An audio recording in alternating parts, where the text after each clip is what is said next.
Hello guys, welcome back to Enable Website Design. In this video, I will show you to easily convert your PDF file into Word file. Here you can go and type PDF to Word Converter online. Here you can see different platforms.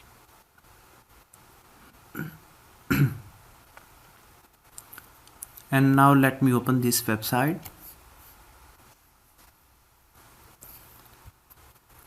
And after that, add PDF file here.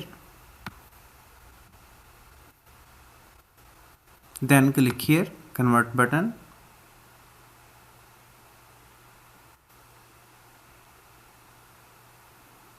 And here you can see it has started. Within a minute, this file will be converted into Word format. And now here you can see process is complete.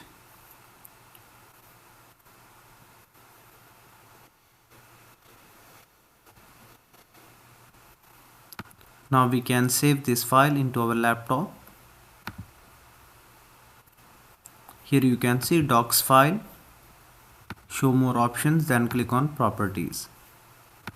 So within 2 minutes you can easily convert your PDF files into Word format.